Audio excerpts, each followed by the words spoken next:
It was 90 years ago today, where many historians are calling this site one of the episodes of one of the most worst episodes, rather, of ethnically or religiously motivated violence in Toronto. Now, today they are hosting a commemorative baseball game to remember the Christie Pits Riots that happened in 1933.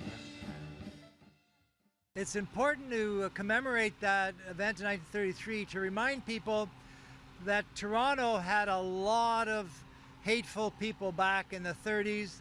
The Christie Pits Riot happened on August 16, 1933, during the follow-up of a baseball game series in Toronto. Two teams were playing, but it was the team made up of mostly Jewish teenagers that was targeted by a group of young men carrying a banner with a black swastika at the park. Historians say that during the game, chants of Heil Hitler led to fights erupting in the stands that had to be broken up by police, and as the game ended, members of the anti-Semitic group stormed the diamond and flew a flag that had a swastika on it. Historians say that this prompted the hours-long brawl that pitted a group known as the Swastika Club and other Anglo-Canadians versus members of the Jewish baseball team, as well as other immigrants and community members coming together to their defense. The newspaper at the time, the Toronto Daily, claims more than 10,000 people were involved in the fight. No one was killed, and there was some injuries and a few arrests.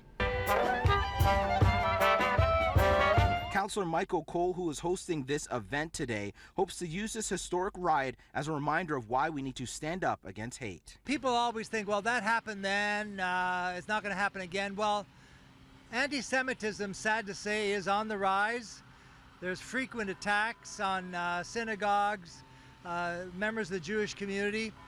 And so we have to, again, be very vigilant today and say no to hate, racism, anything that basically picks on one group or another.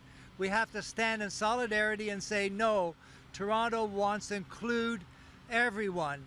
And we're not to be a city of violence or hate, but a city that brings people together. And that's what we're doing tonight. We're bringing people together and to say we're going to stand in solidarity against anti-Semitism.